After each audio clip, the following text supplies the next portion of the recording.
Hercules, dulu disebut preman terkuat, tak mempan ditembak. Begini kondisinya kini. Tanah Abang adalah pusat perdagangan tekstil terbesar di Asia Tenggara. Kelompok preman sudah saling rebut kawasan ini sejak beberapa dekade silam. Rosario Marshall, atau biasa dikenal dengan nama Hercules, adalah salah satu preman tersohor yang sempat menguasai wilayah tersebut. Hercules dan kelompoknya yang berasal dari Timur Timur berkuasa di akhir tahun 80-an. Hingga di tahun 1996 kekuasaannya jatuh direbut kelompok Ucu Kambing dari Betawi. Sebelum pindah ke Jakarta sekitar tahun 1987, Hercules sempat dipercaya oleh TNI untuk memegang logistik dalam operasi di Timur Timur. Disinilah dia diberi nama Sandi Hercules. Nama ini dipakainya hingga sekarang. Ia bergerak bersama pasukan pro NKRI hingga mendapat musibah dan tangan kanannya terluka. Hercules pun dibawa ke Jakarta untuk menjalani perawatan intensif di Rumah Sakit Pusat Angkatan Darat Gatot Subroto, Jakarta Pusat. Namun naas, tangan kanannya tidak bisa tertolong dan harus diamputasi. Tak tahan dengan perawatan di RSPAD, Hercules pun kabur dari rumah sakit. Ia akhirnya terjerumus ke dalam lembah hitam Tanah Abang. Saya merebut daerah hitam Tanah Abang melalui pertarungan sengit. Hampir tiap malam ada orang yang mati di sana, kenang Hercules. Seperti dilansir tribuntimur.com. Bersama teman-temannya dari Timur Timur, Hercules kemudian membangun daerah kekuasaannya di Tanah Abang. Kelompok yang tadinya kecil itu tumbuh sangat masif. Ia bahkan pernah membawakan hampir 17.000 personel yang tersebar di seluruh wilayah Jakarta. Hercules menyebut sebagai daerah tak bertuan, di mana kerap terjadi pembacokan dan perkelahian antar preman. Waktu itu saya masih tidur di kolong-kolong jembatan.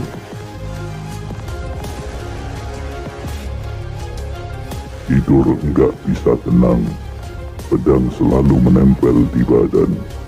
Mandi juga selalu bawa pedang, sebab setiap saat musuh bisa menyerang, ungkapnya. Meski tubuhnya kecil, nyali laki-laki kelahiran Timur Timur ini diakui sangat besar. Dalam tawuran antar kelompok, Hercules sering memimpin langsung pertarungan itu.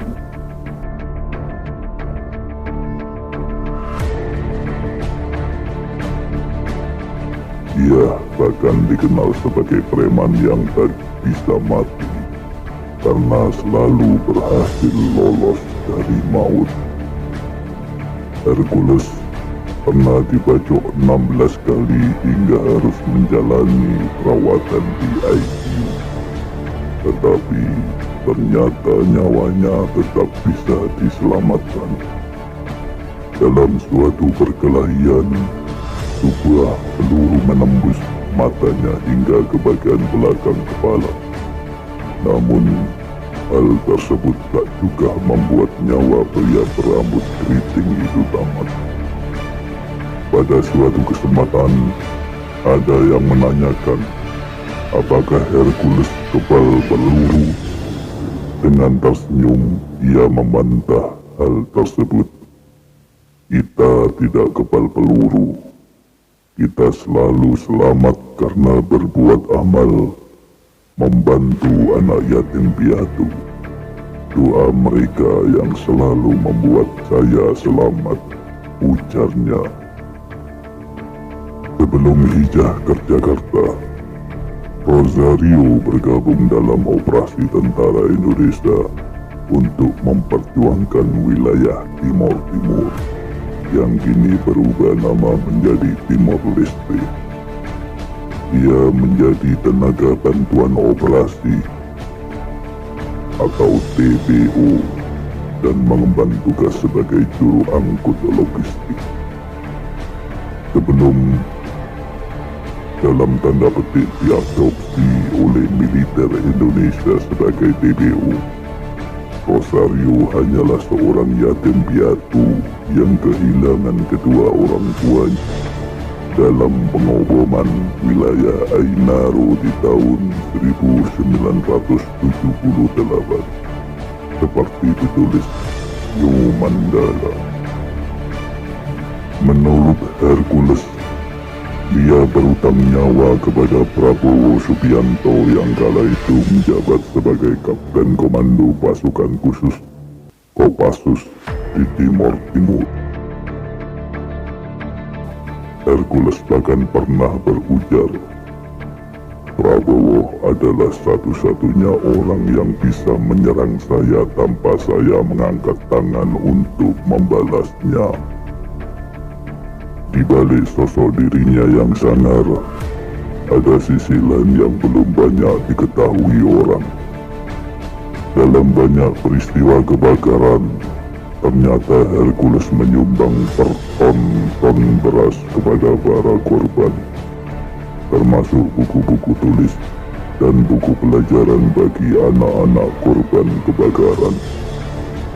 Begitu juga ketika terjadi bencana tsunami di beberapa wilayah, Hercules memberi sumbangan beras dan pakaian. Beras memang tidak menjadi soal baginya, karena Hercules memiliki 7 hektar sawah di daerah Indramayu, Jawa Barat. Sisi lain yang menarik dari Hercules adalah kepeduliannya pada pendidikan. Saya memang tidak tamat SMA, tapi saya menyadari pendidikan itu penting, ujar ayah 3 anak ini yang menyekolahkan anak-anaknya di sebuah sekolah internasional. Hercules mengaku sudah tobat sejak tahun 2006. Kini pria tersebut menapaki dunia bisnis di bidang perkapalan dan perikanan. Hercules juga membuat ormas yang disebut sebagai Gerakan Rakyat Indonesia Baru atau disingkat GRIB. Dengan ormas ini, Hercules berharap dapat membantu masyarakat lainnya yang terkena musibah. Setelah bebas dari penjara, Hercules mulai menata hidupnya dan sukses menjalankan bisnis. Kepribadian Hercules saat ini tak sama seperti di masa lalu. Hercules pun kini telah berubah lebih baik dan makin disegani oleh banyak orang. Mendengar nama Hercules kadang membuat bulu kuduk bergidik. Namun siapa sangka, di balik ribuan kisah masa lalunya yang kelam itu, kini ia memilih untuk bertaubat. Hercules, bernama asli Rosario de Marstar, adalah seorang gangster dan broker politik asal Indonesia yang berasal dari Timor Timur.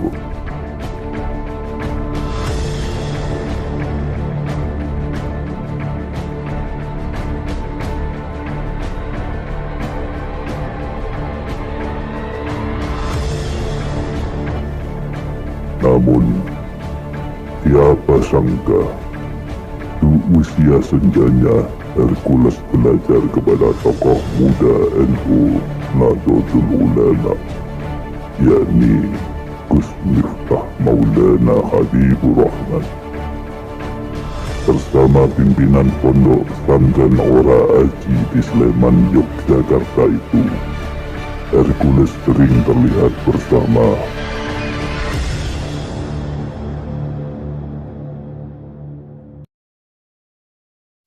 Hercules memanggil Gus Miftah dengan sebutan Abah.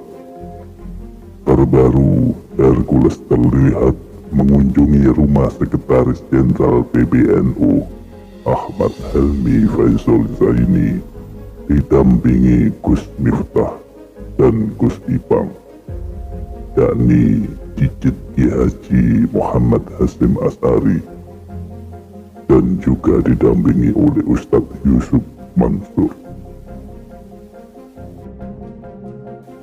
Gus Miftah telepon saya kalau mau ke rumah Pak Sekjen. Saya tanya, boleh ikut apa tidak?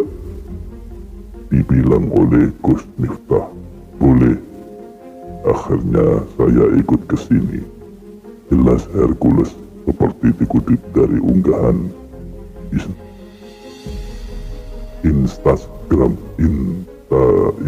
Instagram Ipang Wahid.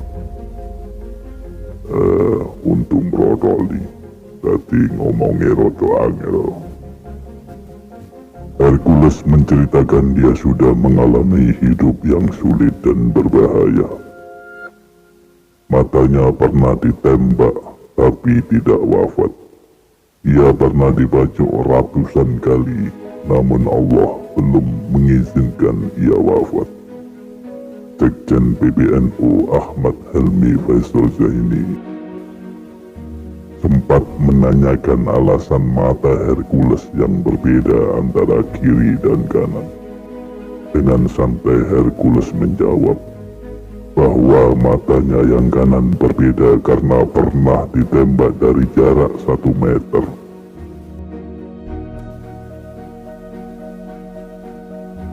Lalu Sekjen Helmi menanyakan alasan Hercules bertaubat dan memilih mendekatkan dirinya kepada Allah.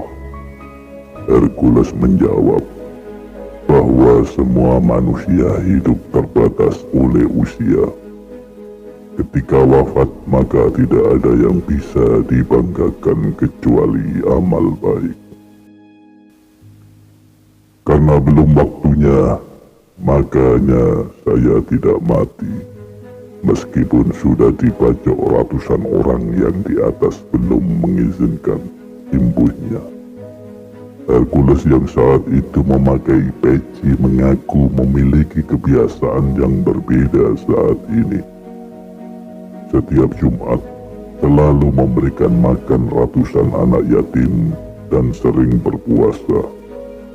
Setiap Jumat ada sekitar 250-300-an anak yang diundang ke rumahnya. Ia juga baru menjalani puasa rutin, puasa Senin dan Kamis. Kita hidup sementara. Jika ibarat tangan kotor, tangan saya ini sudah sangat kotor sekali. Umur kita tidak lama, mau apa lagi? Ujar Hercules. Selanjutnya, Gus Miftah mengajak Hercules sowan Habib Lutfi. Dan sekarang Hercules Rosario de Marstal, mantan preman legendaris di kawasan Tanah Abang, Jakarta. Ini resmi menjadi adik angkat tokoh ulama Maulana Habib Lutfi. Kabar itu disiarkan oleh akun Twitter resmi pengajian Gus Miftah pada tanggal 2 Oktober 2021. Habib Lutfi dikabarkan kagum terhadap Hercules yang kini telah berubah dan memimpin organisasi masyarakat Grip Jaya. Kekaguman ini terlihat di wajah Maulana Habib Lutfi hingga tidak mau lepas dari Hercules. Bahkan beliau meminta kesediaan Hercules mendampingi Maulana Habib Lutfi ke daerah Indramayu. Habib Lutfi bahkan akan menunggu Hercules jam berapapun demi bisa didampingi oleh adik angkat barunya itu. Saya akan tunggu Hercules jam berapa saja untuk dampingi saya ke Indramayu. Pokoknya saya harus didampingi Hercules, adik angkat saya. Kalau adik angkat datang jam 10, saya berangkat jam 10. Kalau datang adik angkat saya jam 11, saya datang jam 11, kata Habib Lutfi.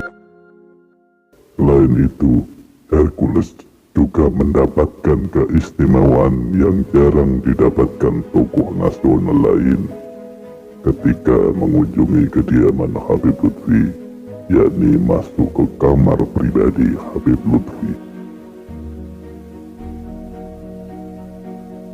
Hercules yang sebenarnya sudah masuk Islam pada tahun 2013 sangat senang ketika kakak angkatnya berganti mengunjunginya dan menginap di rumahnya. Hercules bahkan tampak meneteskan air mata ketika Habib Lutfi berpamitan dan memeluk erat tubuhnya. Mudah-mudahan sang legenda preman Hercules bisa menjadi contoh yang baik kepada generasi mendatang. Dan semoga Hercules di akhir hayatnya menjadi muslim yang taat dan diberi keistimewaan mati dengan husnul khotimah. Amin, amin ya rabbal alamin. Rabbi ja'al